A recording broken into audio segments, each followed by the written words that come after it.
कौन बनेगा नेता। नगर निगम के चुनाव पास आने वाले थे।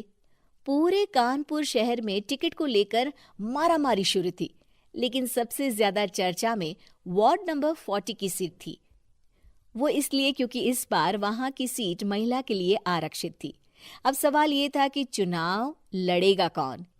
इससे पहले ठाकुर साहब वहां से पार्षद थे और इस बार उन्होंने अपनी पत्नी सीमा ठाकुर को टिकट दिलवाई और ठाकुर साहब की शान के कारण सीमा जी ने 20,000 वोटों से चुनाव जीत लिया। अरे बधाई हो सीमा भाभी, अब तो आप वार्ड की पार्षद बन गई हैं। अब तो हमारे काम आप ही करवाएंगी।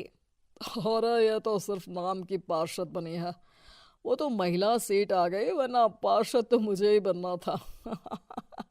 अब भले ही चेहरा इसका होगा, लेकिन पावर तो मेरी ही होगी। अरे वाह भाई साहब, क्या दिमाग लगाया है आपने भी। आइए आप लोग, खाना लगा दिया है सबके लिए। सीमा जी पार्षद बन चुकी थी, फिर भी उनकी एक ना चलती। सारे काम ठाकुर साहब खुद ही संभाल लेते और जहां जरूरत पड़ती वहां सीमा जी का अंगूठा लगवा लेते। सीमा जी ज्यादा पढ़ी लिखी भी नहीं थी। एक दिन ठाकुर साहब और सीमा एक प्रोग्राम में जाते हैं। अरे ठाकुर साहब, आप आ गए। ओहो, पार्षद मैडम भी आ गई हैं। स्वागत है आप दोनों का। लगता है हमारे पार्षद फंड का सही इस्तेमाल हो रहा है। चलिए अब उद्घाटन करते हैं। ये लीजिए ठाकुर साहब कैची, आप ही सबसे पहले प्रवेश कीजिए। सब लोग आगे निकल जाते हैं और सीमा जी पार्षद होने के बावजूद भी पीछे खड़ी रह जाती हैं। वो देखती हैं कि वेलकम बोर्ड पर उनका नाम है, लेकिन महिला होने के कारण कोई उनका सम्मान नहीं कर रहा। अगले दिन एक आदमी उनके घर आता है। अरे ठाकुर साहब नमस्कार। कल ना हम नोटिस किए कि हमारा घर तो अवैध है और नगर निगम वाले उसे तोड़ने आ रहे हैं। अरे कुछ कीजिए ना ठाकुर साहब। देखो भाई, मैं तो ज्यादा कुछ कर नहीं सकता, पर अगर तुम सबकी जेब गर्म कर दो तो कुछ हो सकता है। कुल मिलाकर 4 लाख लगेंगे। अरे 4 लाख ठाकुर साहब? अरे भाई, मैं अपने लिए नहीं मांग रहा हूँ। दरोगा है, इंजीनियर बाबू है, बड़े साहब है, सबको देना पड़ता है ना थोड़ा थोड़ा। बोलो है मंजूर? तभी वहां अचानक सीमा जी आ जाती हैं। अरे ये आप क्या कर रहे हैं?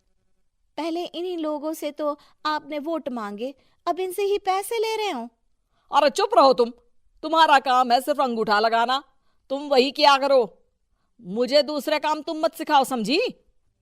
और तुम ना जाओ, अब पैसे लेकर आओ, वरना जेसीबी किसी भी वक्त आती होगी। सब कुछ ऐसे ही चलते रहता है। एक दिन सीमा जी और ठाकुर साहब को एक लोकल मीटिंग में बुलाया जाता है। वहां पर कई और अधिकारी लोग भी मौजूद रहते हैं। अब मैं चाहूंगा कि ठाकुर साहब हमारे बीच 2 शब्द कहें। मेरे प्यारे भाइयों और बहनों, आज मेरा सौभाग्य है कि मैं आप सबकी सेवा दिन रात कर पा रहा हूँ। आपने मेरी पत्नी को भारी मतों से जिताया है, इसलिए मैं आप सभी का शुक्रगुजार हूँ। मैं आप सबसे वादा करता हूँ कि हमेशा की तरह हमारे वार्ड में किसी को कोई तकलीफ नहीं आने दूंगा। सभी लोग तालियां बजाने लगते हैं। अब मैं माननीय पार्षद मैडम को स्टेज पे बुलाना चाहूंगा। अपने नाम को बुलाया सुनकर सीमा जी एकदम चौंक जाती है। उन्हें बिल्कुल उम्मीद नहीं थी कि इतनी बड़ी जगह उन्हें मंच पर बुलाया जाएगा। जैसे तैसे वो मंच पर चढ़ती हैं। ऊपर जाते ही सीमा जी को सारी पुरानी बातें याद आ जाती हैं कि किस तरह उनके पति उन्हें कभी भी आगे बढ़ने नहीं देते और उनके नाम से गलत काम करते हैं। वो बोलने लगती हैं। मैं आपके वार्ड की पार्षद सीमा हूँ। आप में से बहुत कम लोग ही मुझे जानते होंगे, क्योंकि इससे पहले मुझे कभी ऐसा मौका ही नहीं मिला। सारे मौके मेरे पार्षद पति यानी आपके ठाकुर साहब ही लेते रहे, लेकिन आज ये मौका मुझे मिला है तो मैं इसे ऐसे ही नहीं जाने दूंगी।